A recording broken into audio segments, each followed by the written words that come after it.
Apa kabar anak-anak? Baik, Bu. Alhamdulillah. Sebelum kita memulai pembelajaran hari ini, ada baiknya kita berdoa terlebih dahulu agar pembelajaran kita dapat berjalan dengan baik. Popi, tolong pimpin doa. Berdoa mulai.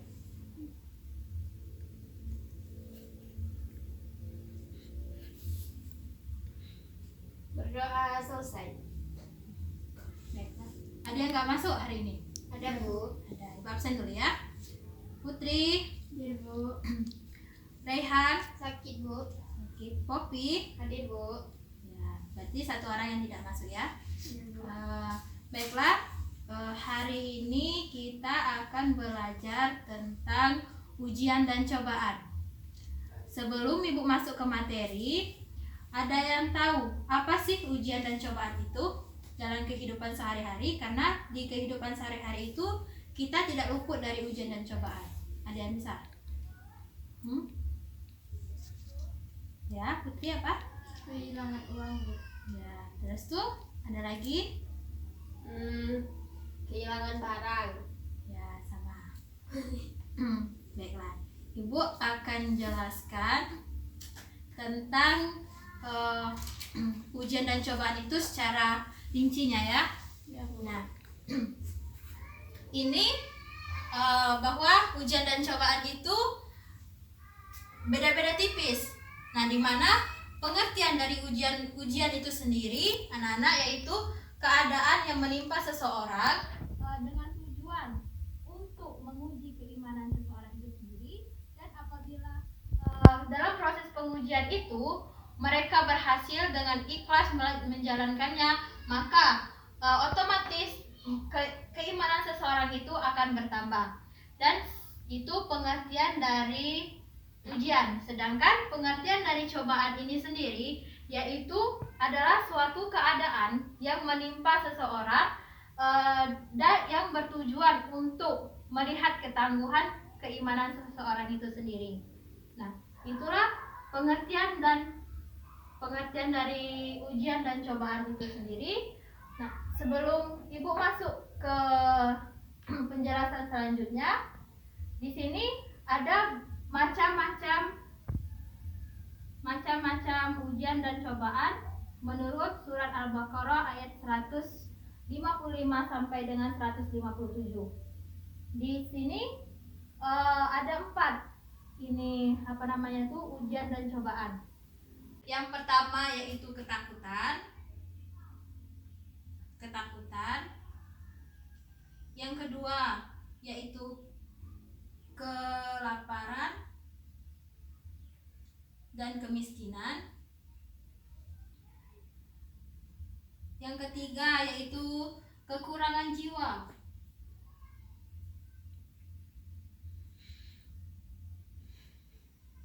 Yang terakhir yaitu kekurangan buah-buahan.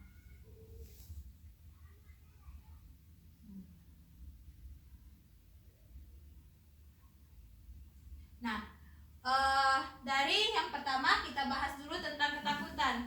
Ketakutan itu apa sih menurut kalian?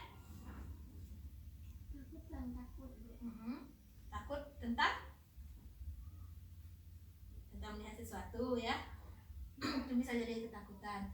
Jadi ketakutan ini merupakan suatu ujian dan cobaan dari setiap manusia. Nah, ketakutan ini merupakan sikap keresahan hati seseorang tentang sesuatu hal, apa baik yang buruk yang mungkin akan terjadi dari diri seseorang itu sendiri. Nah, semisal seseorang melihat melihat sesuatu yang aneh seperti itu kan, melihat yang aneh ataupun kehilangan barang, ataupun dia takut karena dia mengambil barang seseorang tanpa permisi. Nah, dia merasa takut seperti itu. Nah, ketakutan inilah yang merupakan ujian dan cobaan dalam diri seseorang. Nah, di mana untuk mengatasi rasa ketakutan diri seseorang ini, kita itu harus bisa bersikap mengontrol diri lah, seperti kita harus bersikap sabar, ataupun kita harus ikhlas dalam menghadapi sesuatu, ataupun juga kita bisa menyikapi rasa ketakutan ini dengan bertawakal kepada Allah Subhanahu wa taala, dan kita juga bisa meminta maaf. Misal kita mengambil barang orang tanpa permisi, kita untuk menghilangkan rasa ketakutan yang kita alami itu, kita mengatakan langsung kepada orang tersebut bahwa saya mengambil itu dari barang orang tersebut. Jadi sehingga otomatis rasa ketakutan itu akan berkurang. Kemudian yang kedua yaitu kelaparan dan kemiskinan. Nah, kelaparan dan kemiskinan ini anak-anak juga merupakan ujian dan cobaan. Di mana? Ada yang tahu di mana letak ujian dan cobaan dari sikap kelaparan dan kemiskinan ini? Ada yang tahu? Apa di mana letak ujian dan cobaannya? Lapar tidak bisa makan. Ya. Terus apa lagi? Nggak tahu? Tidak dapat sesuatu yang diinginkan. Ya, benar sekali. Jadi ujian yang kedua yaitu kelaparan dan kemiskinan itu bagi orang yang melihat, bagi orang yang merasakan. Nah, ujiannya itu terletak pada sikap seseorang itu sendiri. Bagaimana sih dia bisa mengontrol dirinya apabila dia tidak memiliki apa-apa? Apakah dia akan berserah diri kepada Allah Subhanahu wa taala, bersyukur dengan keadaan yang mereka miliki, atau malah mereka cuek seperti itu, tidak peduli ataupun marah kepada Allah lah, mengatakan perkataan-perkataan yang tidak baik. Kemudian untuk orang yang melihat dari orang yang kelaparan dan kemiskinan ini bisa menjadi ladang pahala bagi mereka. Nah, di sini bisa menjadi ladang pahala ini dalam artian mereka itu bisa mengetahui ataupun bisa memberikan sumbangan ataupun kerelaan hatinya untuk membantu sesama umat agar mereka tidak kelaparan dan kemiskinan. Nah, itu merupakan ujian dan cobaan. Kalau misalnya orang kaya misalnya, dia kaya namun dia tidak bisa memberikan, itu juga termasuk ujian dan cobaan. Bagaimana dia membersihkan hartanya? Apakah dia misalnya orang kaya tidak mau memberikan sebagian hartanya kepada orang miskin, maka dia tuh juga bisa bersikap otomatis dia akan nanti melihat apakah dia itu bisa bersikap ria, tawadukah, ataukah takabur, ataukah bisa membantu sesama atau tidak. Itu yang kedua. Tiga yaitu tentang kekurangan jiwa atau kematian. Mengapa sih kekurangan jiwa atau kematian itu merupakan salah satu ujian dan cobaan? Ada yang tahu? Tidak, Bu. Tidak tahu? Nah, jadi kematian ini merupakan salah satu ujian dan cobaan karena kematian ini merupakan cara seseorang untuk melihat ketakwaan.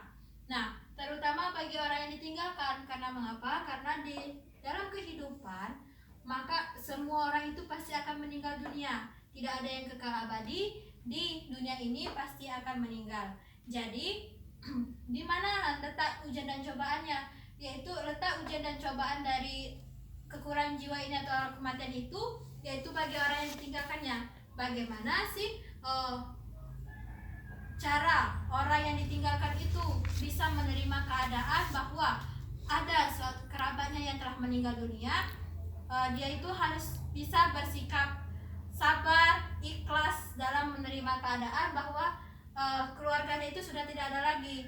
Nah, apabila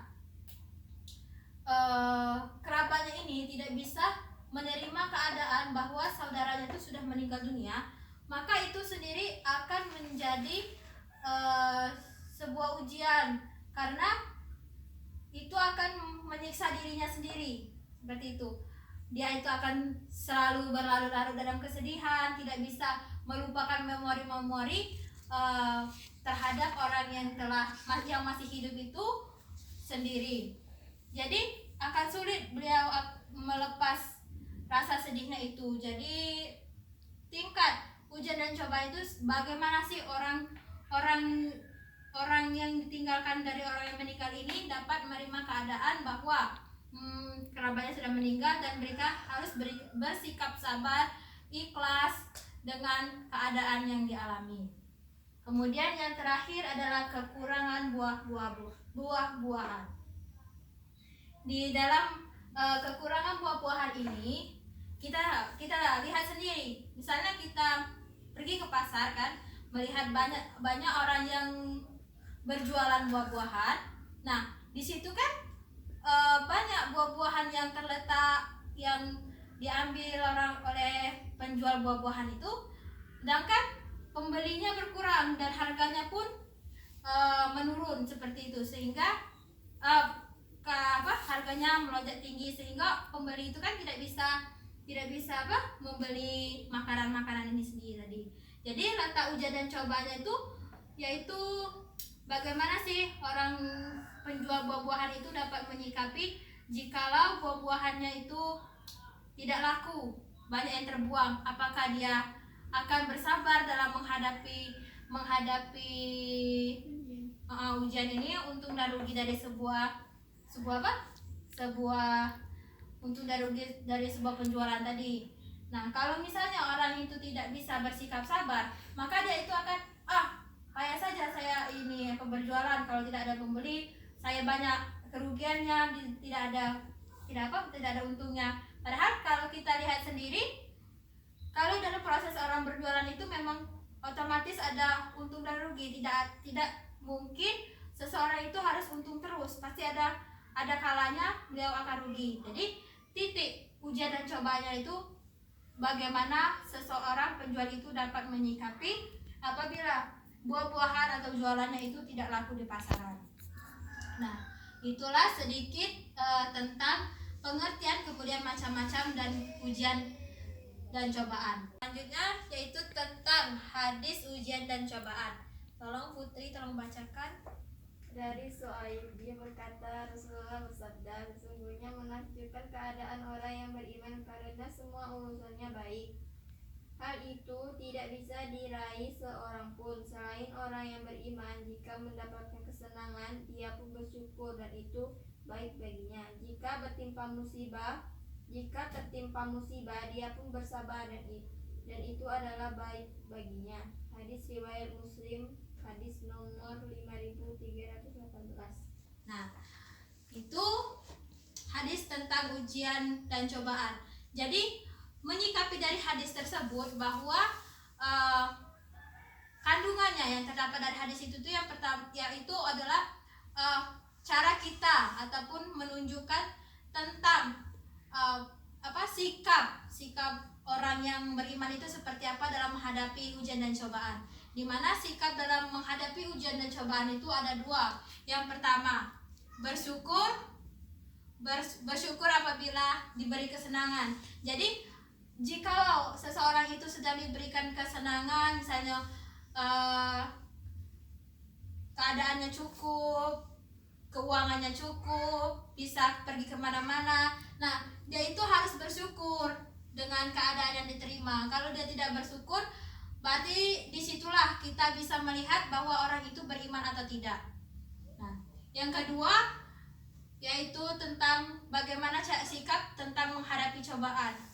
Nah, maksudnya dari sikap menghadapi cobaan itu yaitu misal kita kan sedang ditimpa musibah, kecelakaan. Nah, sedangkan misalnya kaki kita terpotong gara-gara kecelakaan itu tadi. Nah, disitulah kita harus bisa menghadapi, bersikap sabar, walaupun terkadang sulit untuk kita bersikap sabar, tapi kita harus berusaha bersikap sabar dan mengikhlaskan keadaan yang terjadi kepada kita. Dengan tangan kita terpotong atau kaki kita terpotong itu, kita harus tetap bersyukur bahwa masih banyak orang-orang yang belum beruntung daripada kita. Yang selanjutnya yaitu tentang hadis ujian dan cobaan. Tolong Poppy, tolong bacakan hadis tentang ujian dan cobaan. Hadis dari ujian dan cobaan.